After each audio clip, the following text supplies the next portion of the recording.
there are so many questions in power with. Oh, yes.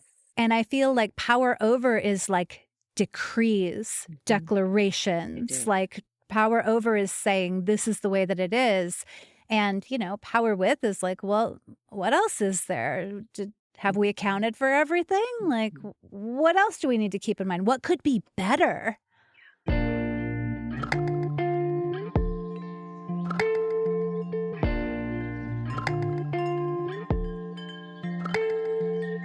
Welcome to Mind Witchery. I'm your host, Natalie Miller, and I'm so glad you're here. Hello, my friend.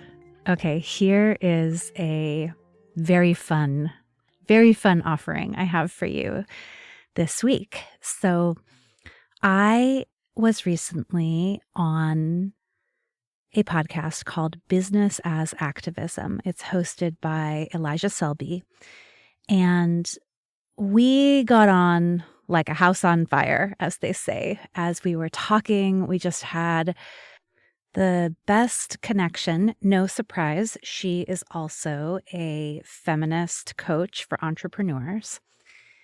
And we had the most potent conversation about money and pricing and charging for services and just all that goes into the financial aspect of trying to do good in the world, which is like, it's a it's quite a topic, right? It's like there's a lot to say.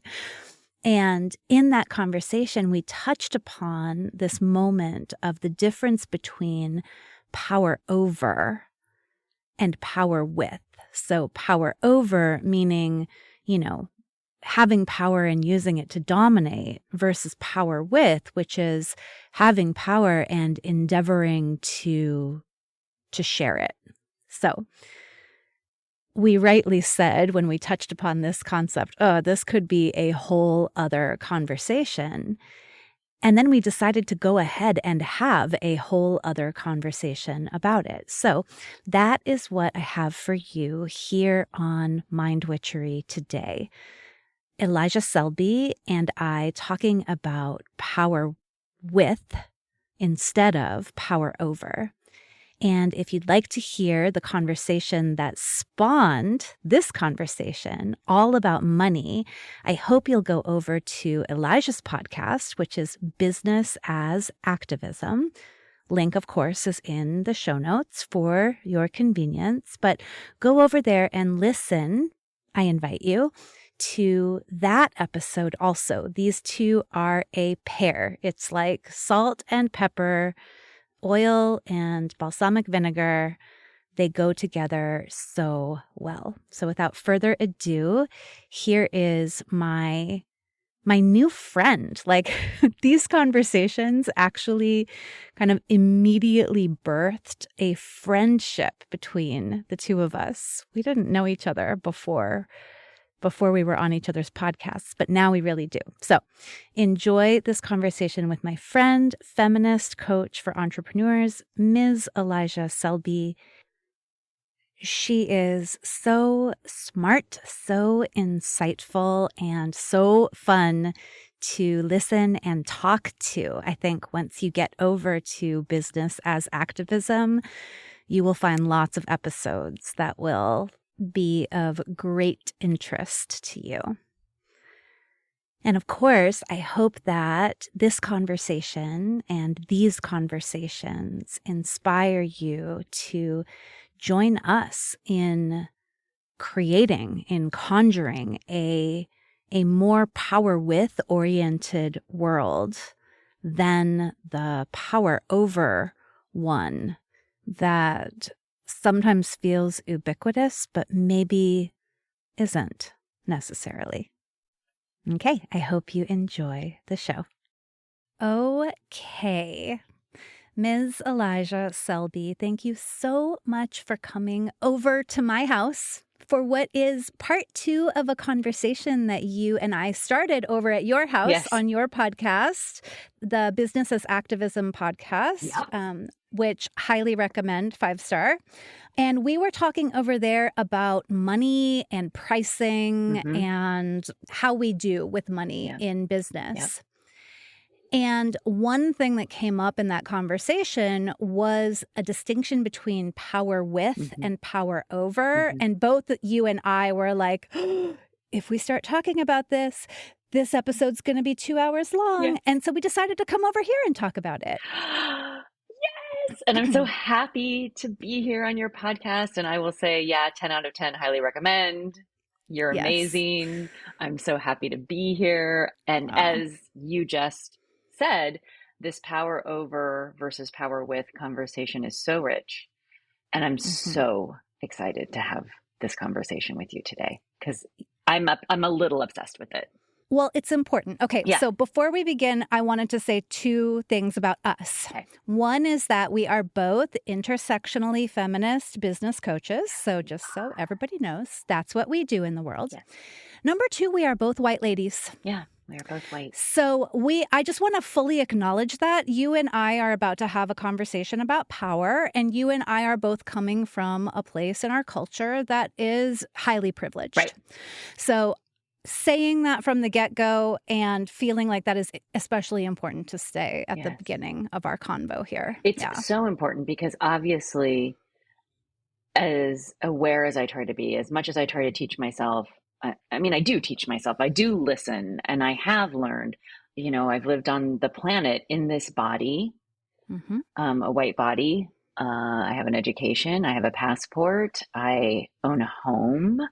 I have a lot of things that that are a place of privilege that I try and have awareness of, and I'm certain I don't have awareness of all the things. So it's like a constant come from. And I think that I love that you pointed that out is really all I'm trying to say. Thank you. Yeah. Yeah. Important, right? Like we do. We're white. We're upper middle class. Like that's where we are. Okay. So power over versus power with, 2 different ways of understanding. Almost even, I would say, 2 different ways of understanding what even power is. Very true. It is 2 radically different concepts of power. When I think about power, the first thing that comes to mind is oppression, abuse, subjugation. I have a mental image of a white dude, honestly, in charge somehow in the corner office, right? I think of business, it's interesting, but obviously power extends to all areas. Politics, obviously. And I feel like the word power in and of itself can be triggering, particularly to women and marginalized people, because the constant view we have of what power is, the constant examples we have of power are oppressive and cause harm. And how can we think about being empowered ourselves if we have subconscious thoughts around power being harmful? I think that probably comes up for many people around taking our power.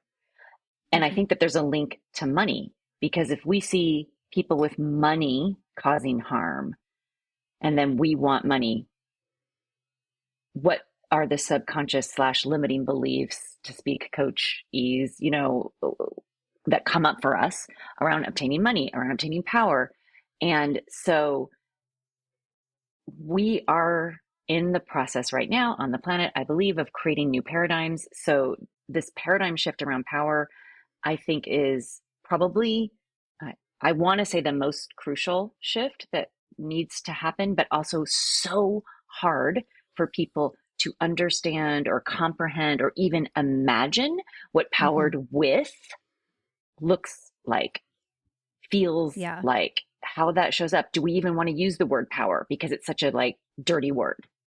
Yeah, love. So power over, largely on our planet right now, the dominating systems in play are power over systems, right? That is Like right. you have a boss that you work for. There's a president who calls the shots. There's a chairman, and I'm using that chairman of the Yep. board.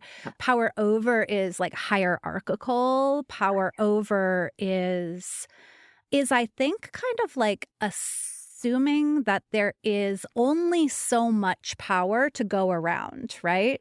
100%. It's considered, it's finite. It's finite. It's like, well, there's only this much power. And so, what piece of the pie, what chunk of the pie do the most powerful have? And then whatever's left over is what the other people get. Yes. And this is such a symptom of patriarchal thinking, Mm, this win lose concept that we mm-hmm, can see applied across many different areas in life. So either I win mm-hmm, or I lose. Like, so if I don't win, I lose. And if you mm-hmm, win, I lose, right? So I at all costs have to win. I at mm-hmm, all costs have to have power and maintain power. Therefore, mm-hmm, right, I will use fear. mm-hmm. I think fear is a major tactic used. I mean, even just if you think of work, like the fear of losing your job if you don't comply, Yeah. right? And we need to Yeah. pay our bills. Yeah. Fear, divisiveness. Divisiveness. Mm-hmm. I really am kind of liking that idea of like the pie that gets divided up, right? It's like Yeah, there's only so much to go around, and so we hoard, that's right? right. We hoard, we withhold. It's we are in finite thinking. Yeah, totally. Very finite thinking. And you know what's weird? This has just occurred to me, and I think this links to money. You know where we're not in finite thinking, where we should be, is Mm, like when capitalism comes into the game and the whole goal is constant growth, as if mm, resources were limitless, at least as mm, if our planet were limitless, mm-hmm. right? So I'm shouldn't be chuckling about that, but it's like, oh, isn't that ironic when it suits our purposes of making all the money we possibly can, Right. we're willing to throw out the idea that things are finite. Or like we're willing to throw out the idea, it's funny, this is I'm watching season 2 of The Gilded Age right now. Oh, I've Don't heard know it's if so good. I've heard it's it's so pre- good. it's pretty good. Well, so in season 2, like one of the new money Hmm. people Hmm. on the show, right? There's old money and new money. That's a Sure. whole Hmm. thing. Hmm. One of the new money people on the show has railroads, and there are unions organizing, right? And I was just Hmm. thinking about, well, power over is willing to say the opportunities for creating railroads are endless, but at the same time is like, but my margins are not. My profit margin is not, right? So I'm gonna selectively in capitalism, I'm gonna selectively Yeah, apply the that's right. limitlessness. And Yep, then, but I'm gonna say, no, I'm sorry, I don't have enough money to give you a raise or provide health care for you, or, there's just not enough. Look at the budget. There's just not enough here, that's right. right? That's right. I mean, of course, I think of Amazon Mm-hmm. and how they treat their employees Right. and what they give and what they don't give, and this idea that Mm-hmm. there's not enough, but there's enough for Jeff Bezos Right. and more than enough. And there's Right. also enough for the shareholders. Right. You know what that makes me think too? We can figure out how to get you the, I don't know, face cream that you want today. We can innovate and we can get so fucking creative. We can figure out how to let you order a face cream at 10 a.m. and receive it between 5 p.m. and 10 p.m. At least where I live, that's how it Mm-hmm. works, Mm-hmm. right? Mm-hmm. Same day delivery. But we can't figure out how to have humane working conditions. Mm-hmm. Sorry, can't figure that out. Like Yeah, it's so fucked. it's so fucked. And then the twisted rationale behind it. Mm-hmm.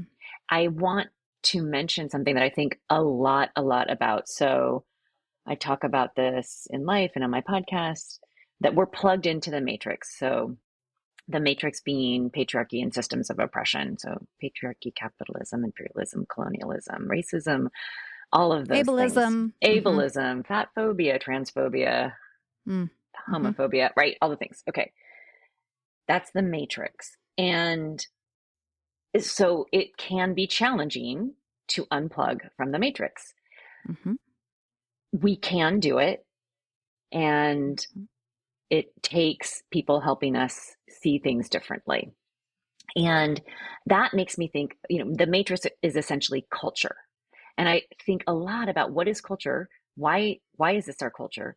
How Mm-hmm. does culture happen? I'm a total layman in this. Like, people have written treatises on what culture is, but the thing that my jaw drops, or I just can't stop saying to myself, is like, culture is made up. This is Yeah. just made up. This is made up. This is made up. This is made Totally. up. Totally. I mean, I dare say, Elijah, that is the hill you and I die on. Actual business as activism, mind witchery is saying, like, listen, we can think about this differently. We can do this differently. Like, we absolutely can. Not only can we, people are doing it differently. Yes. Yeah. And you and I are just like one little tiny, like, I always like to think of, I see the globe. I'm very visual, like so many people. I'm not alone in this. Mm. And I see it's sort of like in my mind, the globe is dark, and like it's nighttime. Mm-hmm. And there's just like little lights coming on, little lights, but it's all over the world all the Mm-hmm. time. And we're just like, Yeah. there's so many of us, and it has to be a collective. Mm-hmm. And we're just part of the collective, people turning Yeah. on the lights in whatever way we can. In So, whatever way we can. Yeah. And I think like turning on the lights in the dark, because that was another thing that I was really thinking about when I was, preparing as I do in my head in the shower for our yes, conversation. I was like, the thing is, we live in a power over world. That's inescapable. it's real. That's You happening. you and I cannot like unilaterally just like flip a switch and we don't live in that world anymore. So what we're trying to do is we're trying to do power with in a power over world. That's right. And I have an example of this if it's cool to share, like Please. just to start this power with conversation. So I remember of course, I can't remember the name of this article or podcast or person, but I remember years ago Mhm. reading about a woman who was a lawyer, had a law firm. Like she was at least like nominally had begun, was the founder of the law firm. Okay. And at her law firm, a full-time job was 32 hours a week. So she expected her lawyers, and these are lawyers, right? She expected lawyers at her firm to work 32 hours a week. And I notice how I slip into power over language as I say that. Her lawyers, she expected, no. Yeah. What I mean to say is in the organization that she had founded, together, they agreed that a full-time job was 32 hours a week, right? Meaning that, okay, this is like 4 days, right? And what she said is that the number one question she got was not, how do you do it? The number one question she got was, can I come work for you? Right? She was like, listen, you got to do it. Like, not everyone can work over here in this firm. I have my firm, but you got to do it. You can do it, right? And I do think there is just an immense amount of like creative agency we've got to exercise if we want to make this power with thing work. Like, we can't expect it to just like appear for us or be handed to us, Right. We got to make it. We have to make it. Thank you for that amazing example. I love that. And Mm. we have to make it. You're right. So I just want to reflect that what you and I do. So, I mean, it is about the work we do, but also I know everybody, like so many people are doing this work. And the thing that feels really important for anybody listening is that when we dismantle a belief inside ourselves internally, when we dismantle internalized paradigms of the patriarch, etc., we set ourselves free to make different choices. When we make different choices, we're absolutely contributing to the change, to a new way of being. And I wonder if you have found this, because this is another thing I think about a lot, that we as humans can feel, speaking of power, really incredibly disempowered in this world, like unbelievably disempowered and disenfranchised. And there's a level of living, which we are, of course. I mean, that's like you said, we're living in a power over culture. Let's accept that reality. Let's not try and deny that. And I desperately want people to feel some measure of empowerment, whatever that can be. It's some people feel incredibly empowered, thank goodness. But for people that really just feel totally disenfranchised to the point of just being apathetic and it doesn't matter, I feel this desperate urge and need to say, you know what? Actually, just by doing your inner work and then making shifts, even small ones in your world, that's how we create change. And it really, truly is. And we are so powerful in that way. And it's not to say we can't start a union where we're working and like really be that person, but not all of us are going to be that person. And I'm sorry, I'm just like spiraling on the human psychology here, because I feel like when people think they can't be that person, then they do nothing. Because again, they feel disempowered. So yeah, totally. It's choice by tiny choice, right? And like one of my little ditties, one of my top 10 tunes is we exist at choice. And I do believe that. I do believe that we exist at choice. We always have a choice. Now, we don't always have limitless choices, but we do always have choices and we get to choose how we show up. So let's talk a little bit, if it's cool, Elijah. What does power with look like then? So we know what power over looks like. We see it every day. What does power with, like, how is it different? What does it look like? So where power over kind of assumes a finite amount. There's only so much power to go around. And there's only so much money to go around. There's only so much food to go around. There's only so much. So much housing, so much medical care. Exactly. Power with says what? It says power is limitless. It's not a finite quality, right? It's expansive. Yeah. I think power with prioritizes connection and community. I even think nourishing. And also I think that there's this piece, I can't quite find the words for it, but it's this piece about, so power over is this need to be like, I'm right and you will listen to me. It's very paternalistic, right?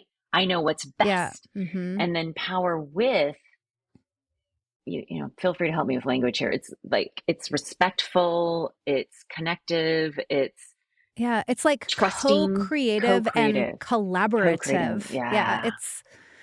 And I think it maybe lets go a little bit of the idea of what is right. I think it does. Like right, that binary thing, right or wrong, good or bad. And instead it's kind of like, what are the values here, right? Another coachy thing we love to talk about. Like what are the values here and how do we embody those? How do we live into those, right? And so that's very different from what's the right thing to do. Right.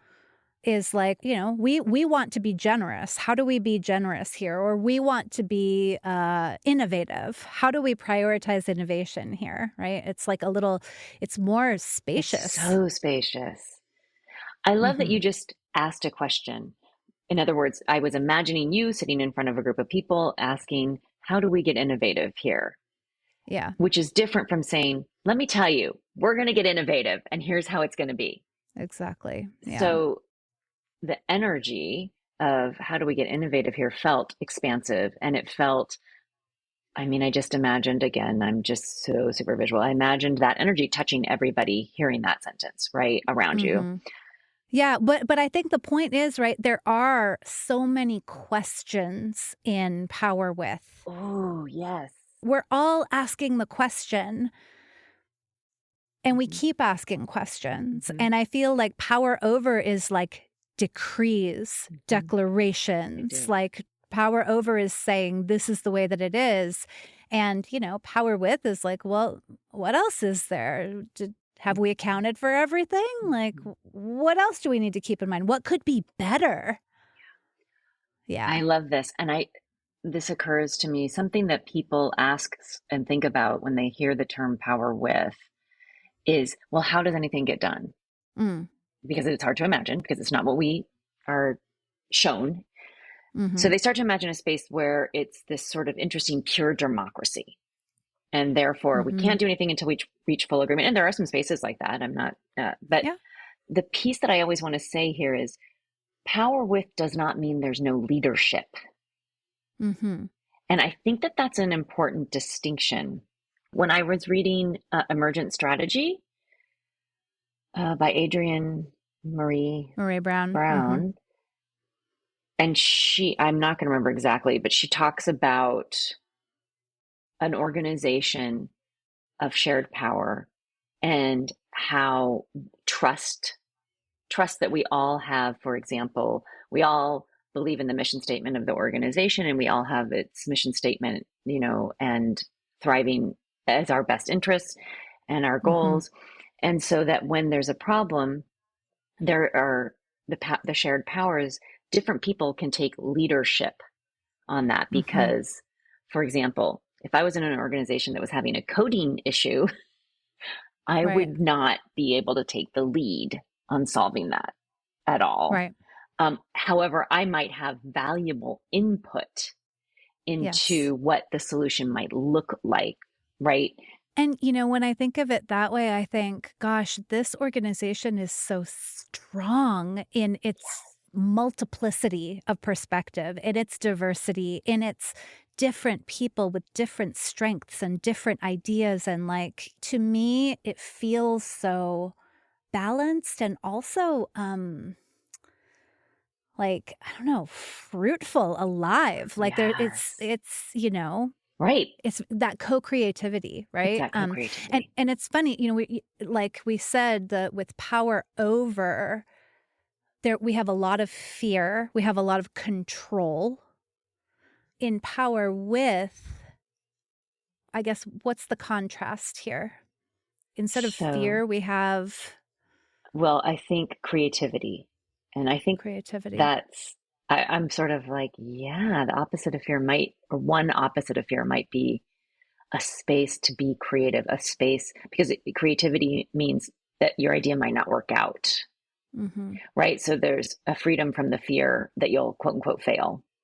So creativity, and what was the other word you used? You control. Said control. Control, yeah.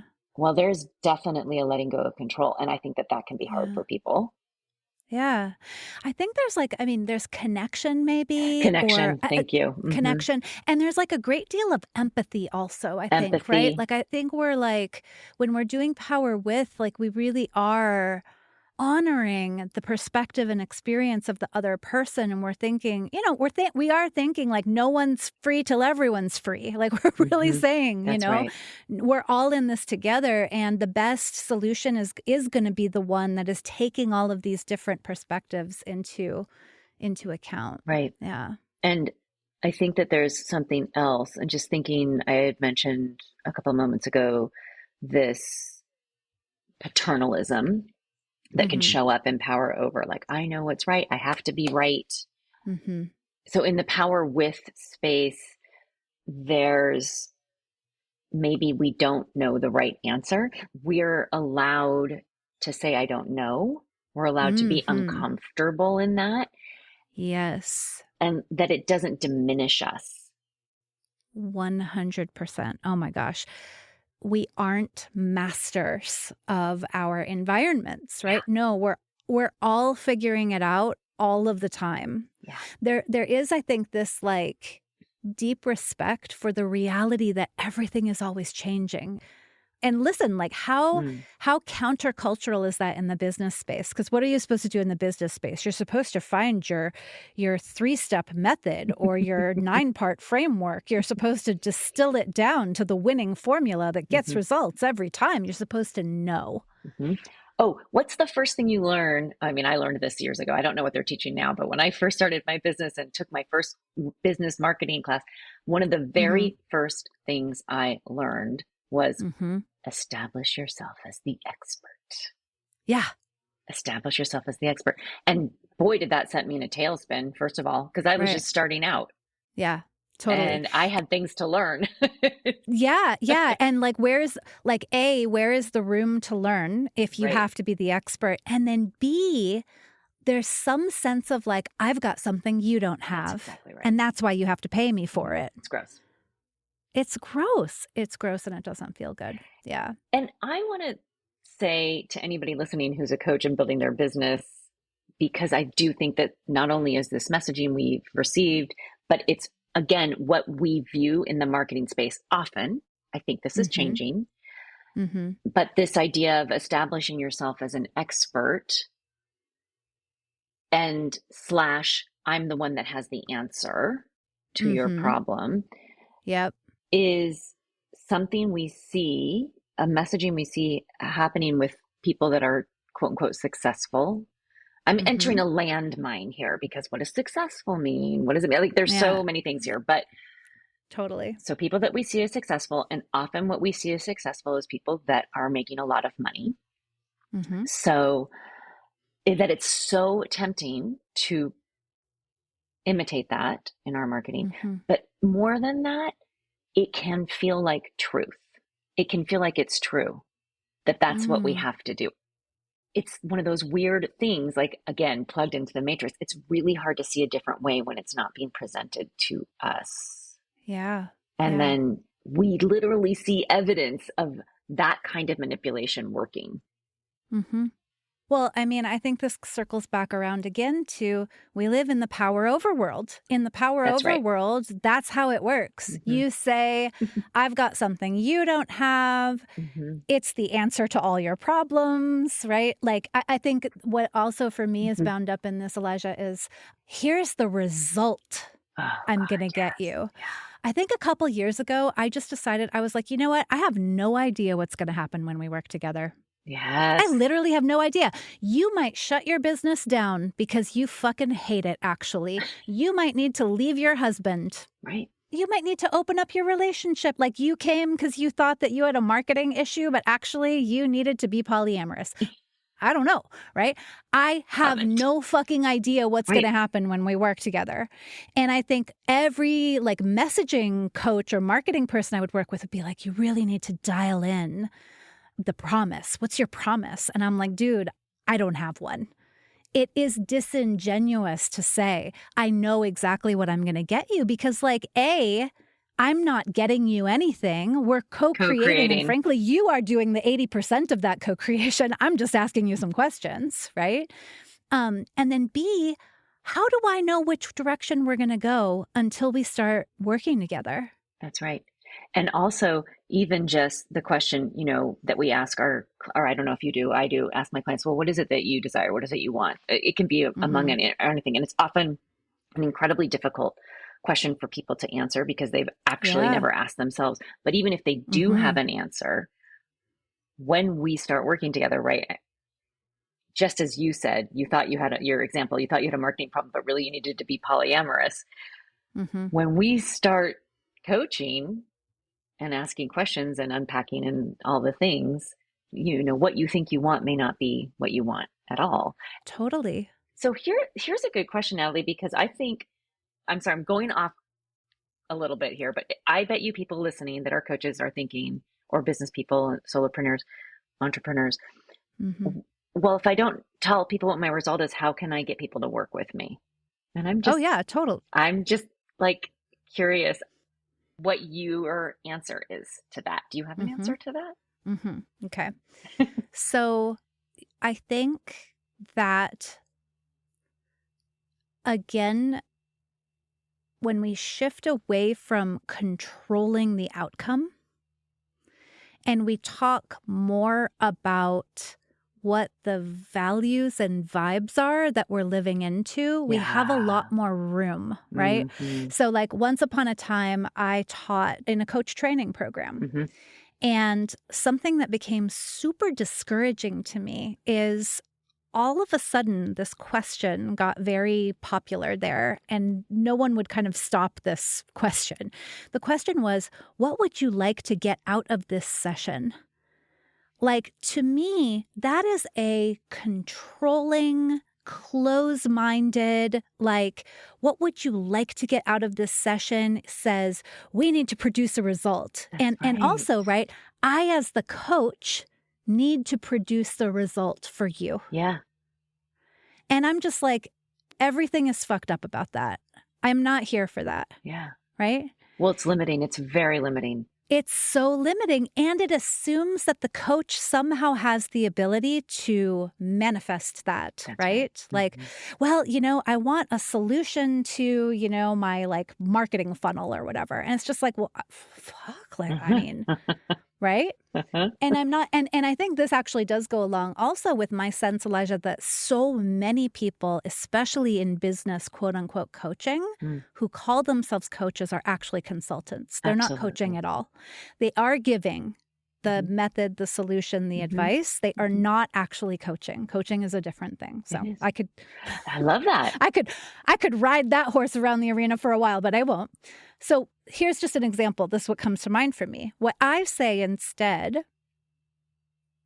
well, actually, really, truly what I do is I'm like, what is up for you? And I tell them, I trust that whatever is occupying your mind the most Yeah. is exactly the key Yeah. to unlocking your magic. Like, you could be thinking about how you can't stop purchasing eye creams.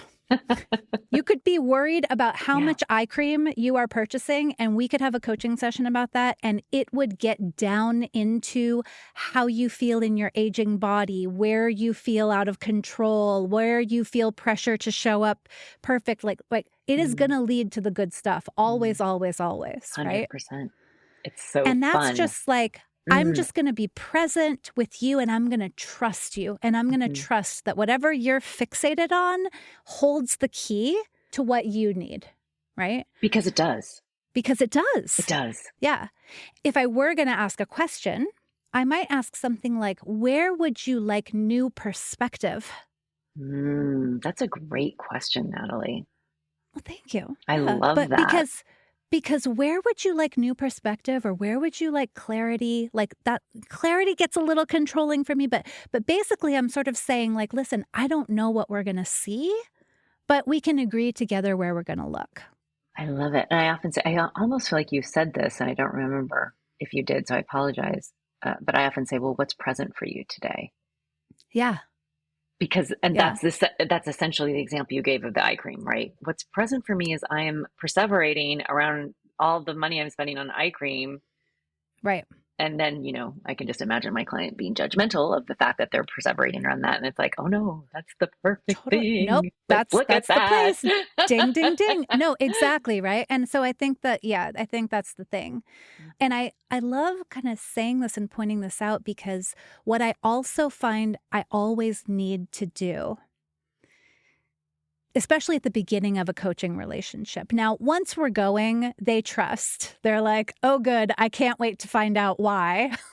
I can't wait to Yeah. find out why Yeah. I'm so pissed off at my neighbor for smoking pot on the balcony every night, right? Like, it eventually works out. But in the beginning, because my client is usually coming to me in the power over world thinking, Natalie is a magical coach who is going to solve my problems. Mhm. Even though I haven't promised that at all, they're thinking that, and they're thinking all these power over things. I've got to maximize our time together. I have to make the most possible out of our precious session that we have together, right? And when we are able finally to relax into that co-creative mode where it's like, listen, we can't get this wrong. When we talk about what's present for you, when you lead the way, and I ask my questions, that is going to help you figure out like whatever it is that needs to be figured out right now. There's so much trust in that. There's so Right. much co-creativity in that. And that is, I think, power with. And that's the place where it's like, no, Natalie is not going to save you. Like, that's not what this is. No. We're working together. We're doing this together. Yeah. My number, like one paradigm, foundational paradigm of my coaching is that coaching is co-creative. Yeah. It just is. Yeah. And I do think, Elijah, I wonder if you agree with this. I do think, like, in the online space, in the space of, you know, business coaching, et cetera, I do think a good number of people have had experiences where they were promised the method or framework or approach that was going to fix everything, and it didn't. Well, I mean, I'll raise my hand to that. I mean, I'll raise my hand to that. Yeah, I mean, for sure. In fact, I think having those experiences is what helped me unplug from the matrix, so to speak, because I was so miserable paying thousands and thousands of dollars. I've spent thousands and multiple thousands of dollars. Oh, yeah. I've been coaching since 2011. So on promises made through, frankly, brilliant marketing, like brilliant marketing. And then the actual program was a shell. I mean, I was like, are you kidding me? But then my process was making myself wrong first. First, I had to make myself like, well, clearly something's wrong with me because it worked for them. And look at their 7 figures and they're this and they're that. I don't know what finally led to the light bulb going on. But anyway, thank goodness it led me here, which is like, oh, that was just marketing. And it's like not the thing. It's just not the thing. Right. Yeah. No, to be totally. brilliant. It's just not the thing. Totally. Yeah. No. Profound here. Well, and listen, like not for nothing, you know, self-blame, that is such a feature of the power over world, right? Thank like you. Yes. The power over world is really hoping we will blame ourselves, right? Oh, it's not that, you know, the health quote unquote care system is bullshit and impossible to navigate. It's that your lazy ass just like keeps procrastinating talking to the insurance company about please covering the mammogram that you got, right? We do accept, I think, so much blame for the power over systems that are not delivering on their promises. Right. Oh, I just think it is a genius. It is an evil genius of the system that screws us over and then makes us responsible for being screwed over. Like it's genius. And I want to say one more thing, which is that this marketing, I laugh about this because I got, you know, an email, like a marketing email from somebody. Oh, can I talk to you about whatever I don't know what the product was. It was some product. And I didn't respond to the email because I kind of, whatever, I didn't need to respond. I wasn't interested. It was clearly a cold call thing. Maybe it would have been nice for me to respond, but I didn't. And then another email was sent that I actually missed. And then the third email came and the person said, well, it's clear you're not interested in building your business. Let me know when that changes. And I just like, honestly, thank goodness, laughed out loud so hard. But I thought, look at that, just that utter and complete manipulation and shame. I mean, it was absolutely trying to shame me so that I'd be like, oh, no, I want to build my business. Wait, you know, don't think badly of me. Don't think, or whatever. Exactly. I don't even know. Yeah. Oh. Exactly. And you know what? This is what I will say when we come back around again to that idea of the vibe and the values. It's like you can feel inside the approach and the tactic, like what's happening in there. We have to trust ourselves, right? But like every time I get a cold DM, which it looks like they've eased up for a while, but boy, we go through cycles. I'm sure you get them too. The cold DM. And it's telling me one thing. It's saying, you know, oh, I'd love to help you get more clients than you could ever imagine.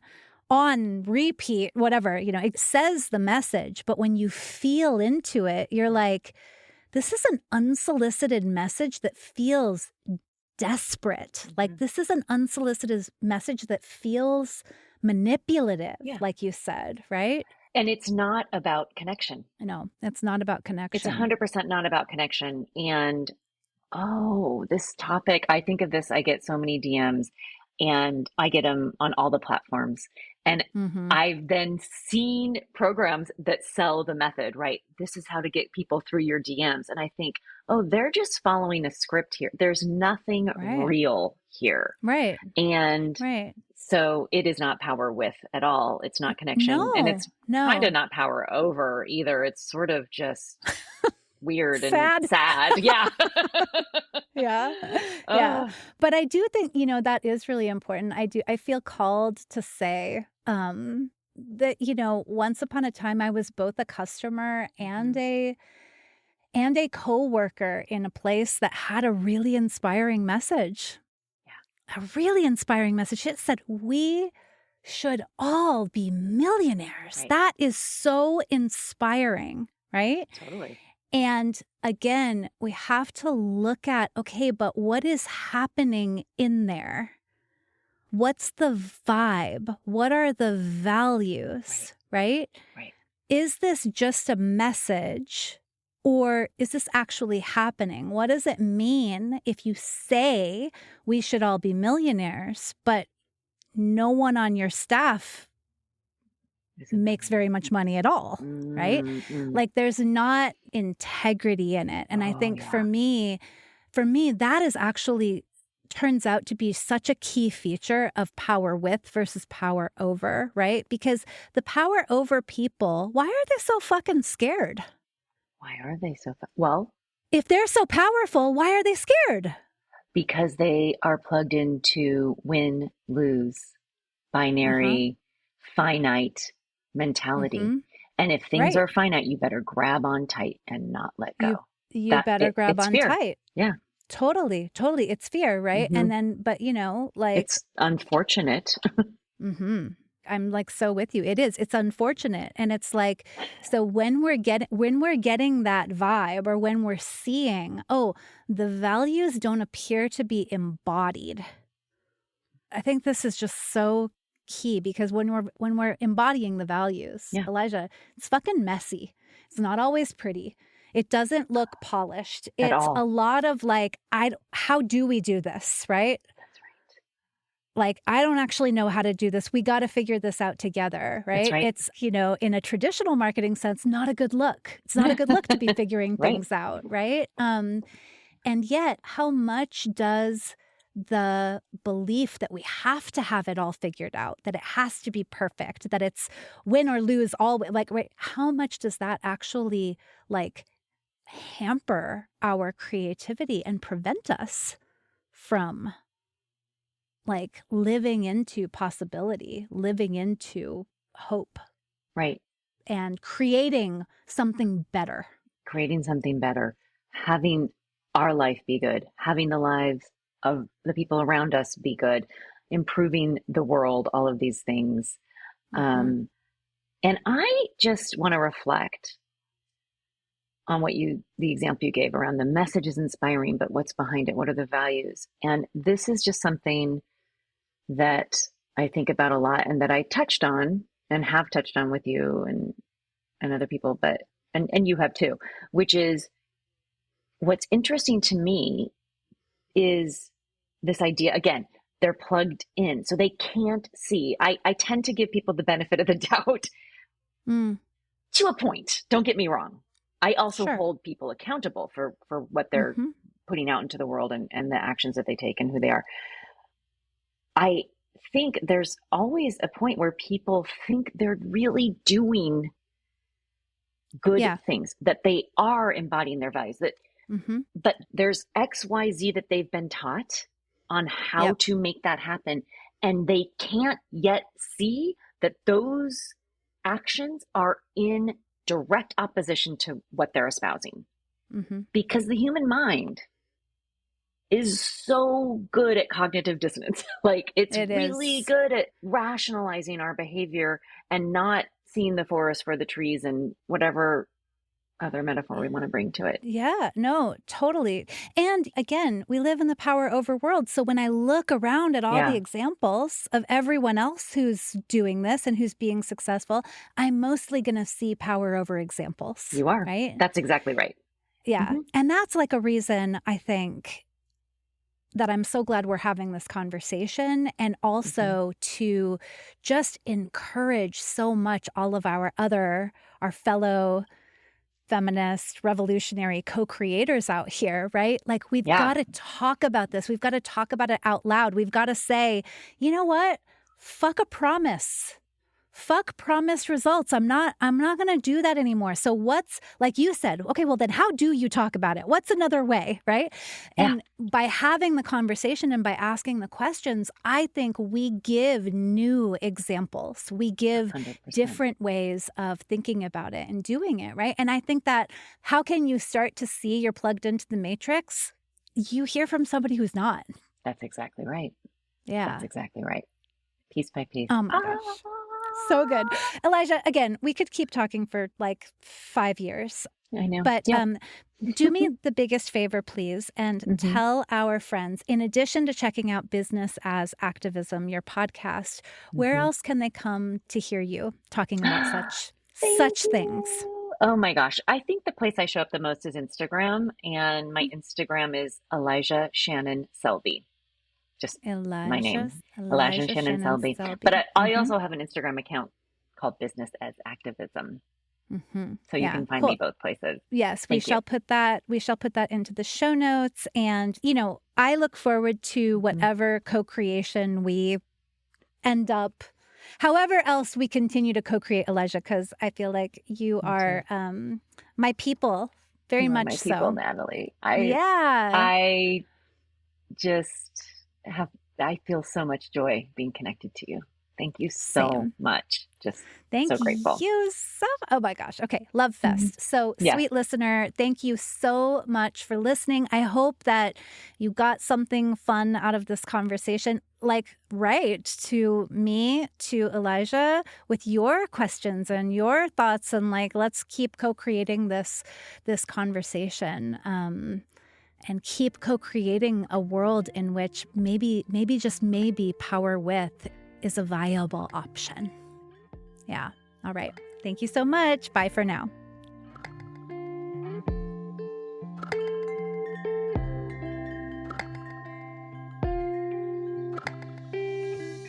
Thank you for listening to this episode of Mind Witchery. To catch all the magic I'm offering, please subscribe to the show. Or if you want a little bit of weekly witchiness in your inbox, sign up for my Sunday letter at mindwitchery.com. If today's episode made you think of a friend or loved one, your sister, your neighbor, please tell them about it. We need more magic makers in this troubled world. Like all good things, this podcast is co-created by stellar people.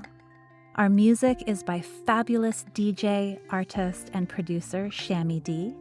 Our gorgeous art is by the sorcerers at New Moon Creative. Mind Witchery is produced in conjunction with Particulate Media, K.O. Myers, executive producer. And I am Natalie Miller. Till next time.